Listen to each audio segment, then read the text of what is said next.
From Halloween until after New Year's, Christmas carols seem to blare in every store and car radio in America. But despite the merriment of the holiday season, some of the most popular carols actually have incredibly creepy origins, which can change the entire way you listen to the song. Here are some of the creepiest Christmas song origin stories, from a tune about the slaughter of innocent children to a carol that traces its roots back to Nazi Germany. Merry Christmas in July.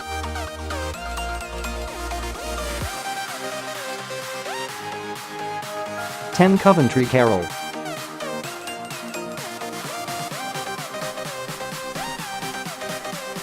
The Coventry Carol proves that not all Christmas songs have a cute origin story. This carol dates all the way back to pre-modern England, when villagers still performed mystery plays or reenactments of popular Bible stories. Some of the most prevalent included the fall of man, the building of the ark, and, of course, the nativity. The Coventry Carol is from a play that occurs soon after the birth of Christ in the city of Bethlehem.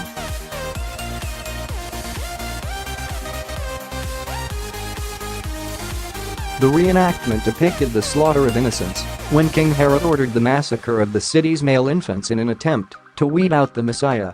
So the song, essentially, is a funeral dirge where the mothers of the murdered children sing one last lullaby to their dead sons.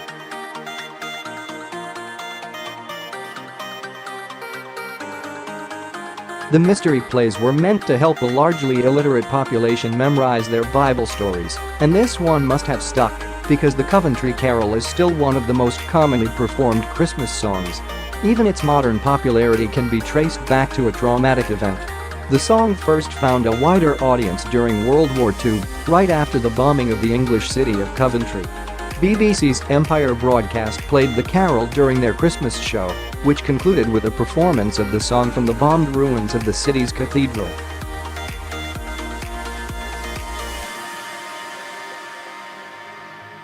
Nine Down in Yon Forest, the Corpus Christi Carol.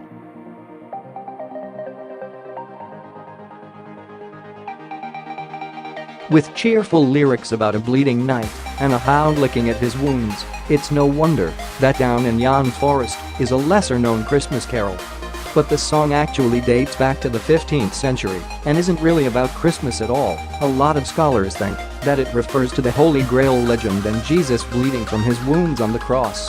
The hall in the lyrics is allegedly the castle of the Grail, where Christ's blood was collected, and the bleeding knight in the song is supposedly Jesus himself.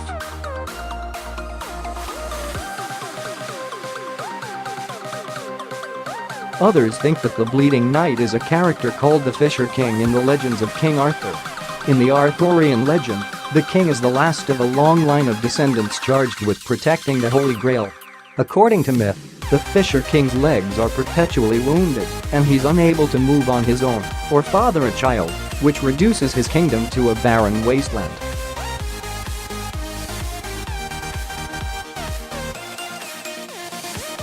One researcher has even suggested that the carol has something to do with the scandals of the Tudor era, and that the falcon mentioned in some versions of the song symbolized Henry VIII leaving Catherine of Aragon for Anne Boleyn. Whatever the case, with its bloody imagery and haunting tune, it's guaranteed to give you the chills if you hear it on Christmas Eve.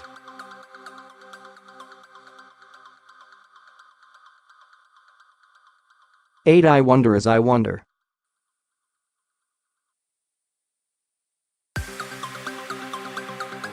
John Jacob Niles, the composer of I Wonder As I Wonder, tries to make its origin story sound cheerful, but it's actually pretty creepy.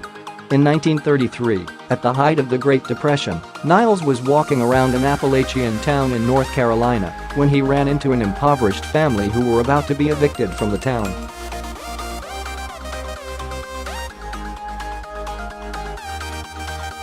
As the mother and father were scrounging for gas money, their tousled, unwashed daughter came out and started singing 3 lines of a song.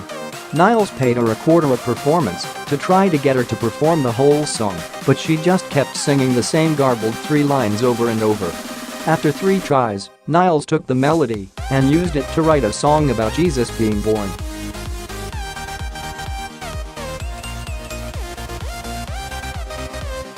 Es ist für uns ein Zeit angekommen, unto us a time has come.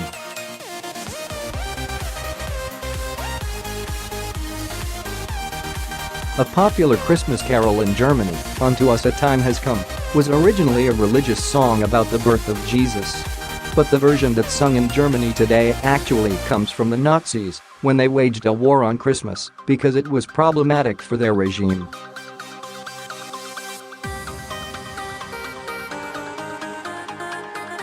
If you think about it, Christmas was troublesome for a fascist political group trying to systematically eliminate the Jews.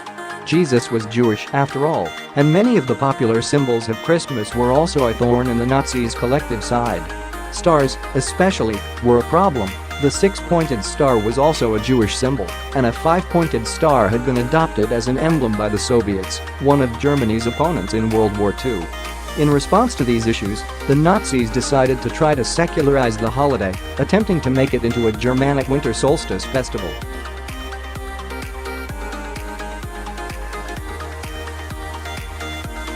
That's also where the carol comes in. Nazi poet Paul Hermann rewrote Unto Us a Time Has Come as a simple winter song about walking in the snow, and the original version never managed to make a comeback.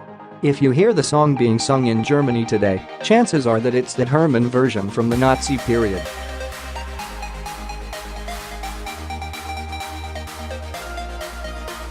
Six Zwart Piet, Wheat Wya de Wheat, Black Pete, Wheat a Wheat a Wheat.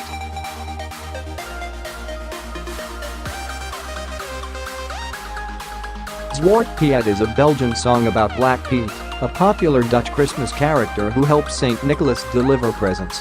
The carol seems fairly innocuous on the surface. The singers ask Black Pete to send Santa their regards and toss something in their empty shoe, a reference to the Belgian-Dutch tradition of leaving shoes out for St. Nicholas to fill instead of stockings. The problem? Black Pete is actually a horribly racist character and has been controversial in the Netherlands for decades.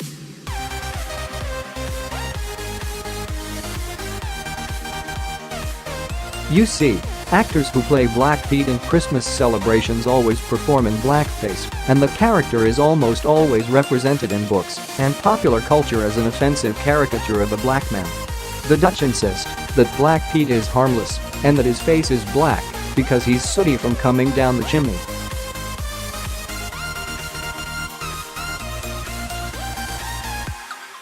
Critics, however, point out that his clothes somehow always remain soot-free and miraculously intact whenever he's pictured. On top of that, in the original book that helped cement the Black Pete tradition, a white Santa brings his sidekick to the Netherlands on a ship and treats him like a servant throughout the course of the story.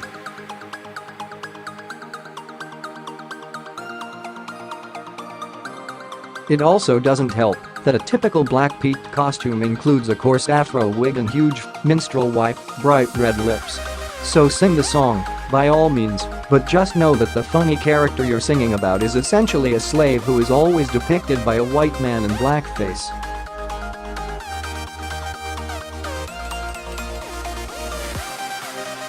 Five Here we come a wassailing.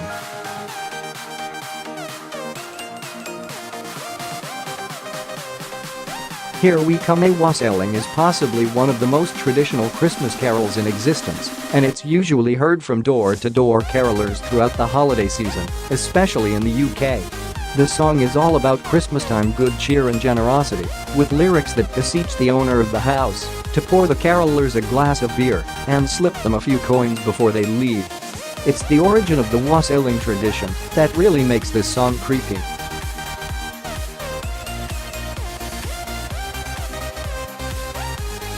Historically, the custom started in feudal England on the estates of lords, where wassailing served as a safety valve to keep the peasants from becoming too resentful of their masters. The lord of the manor would give food and drink to peasants who came to wassail at their door during the winter, in exchange for them giving their blessing and goodwill. Essentially, the lord was giving his poor, socially inferior subjects a few handouts to ensure that they wouldn't rebel against him in the coming year.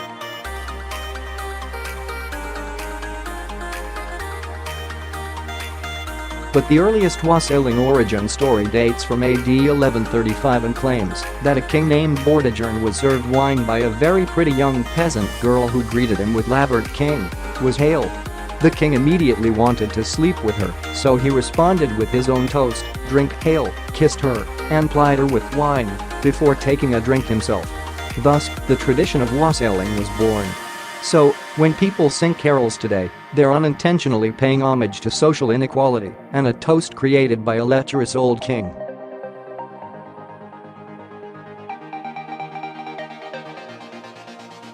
Here we come. Wassailing is also unfortunate in and of itself because it specifically used to be sung by beggars and orphans on the streets of England when they would beg for food around Christmas time.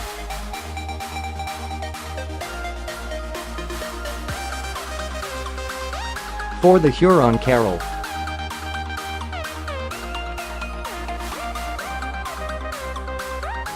Invented by John de Brebeuf, a Jesuit missionary to the Huron tribe in Canada, this 17th-century carol was intended to teach the natives about the birth of Jesus by incorporating elements of their own culture into the story.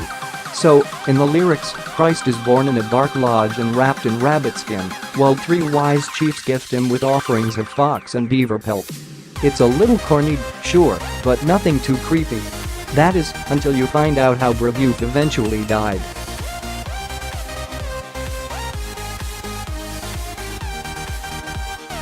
While the Hurons tolerated his presence and religious teachings, the Iroquois were not too happy about Brebeuf's attempts to convert local tribes to Christianity. So, in 1649, they captured him with a few other missionaries and burned them at the stake after ritualistically torturing them. Part of the torture involved pouring boiling water over Brebeuf's head to mock baptism, and the natives also drank his blood to absorb his courage for tolerating the pain. They finally killed him, but even the death itself was painful. So, if you ever listen to this peaceful hymn, remember that it might have been one of the contributing factors to its author's painful death.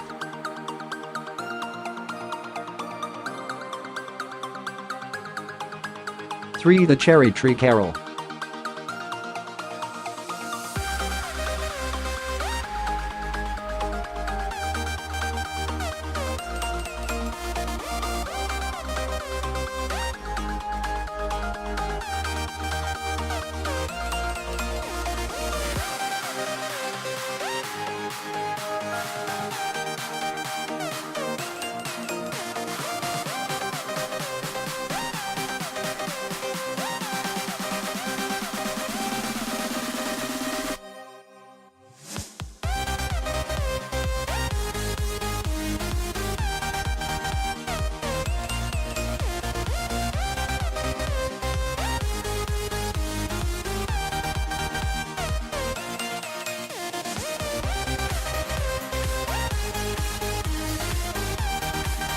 I saw 3 ships.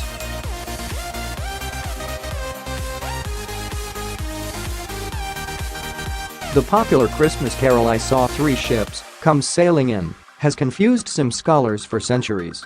The most popular interpretation is that the titular 3 ships in the song represented the 3 wise men in the nativity story, but it's still unclear how a trio of boats could have arrived in landlocked Bethlehem on Christmas Day.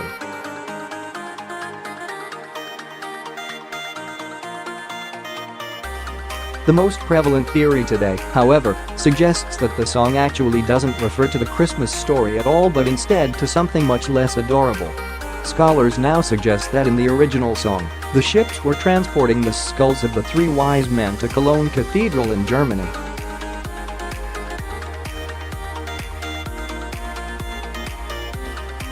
To this day, the cathedral in Cologne is known for the Shrine of the 3 Kings, a gilded sarcophagus that's apocryphally said to contain the remains of the biblical Magi.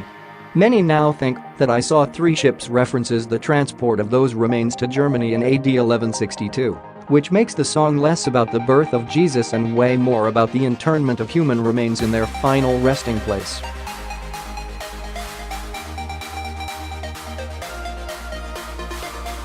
Jolly-Cochurin, the Christmas cat.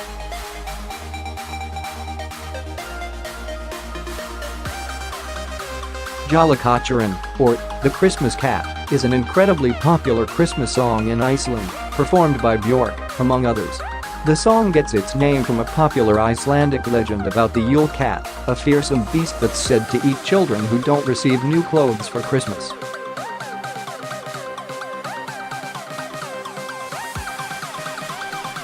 It seems a bit odd to punish someone for not getting a specific gift, But apparently it's because traditional Icelandic families tried to finish all the work with their autumn wool harvest by Christmas time, and those who helped contribute received a new piece of clothing as one of their gifts. So, if children didn't find at least a pair of socks in their stocking, it basically meant they had been lazy and hadn't helped with the family chores.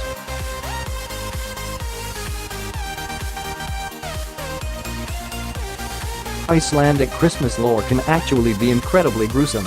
The Yule cat is also said to live in the same cave as Grýla, a huge ogress who lives in the mountains of Iceland and boils naughty children in her cauldron.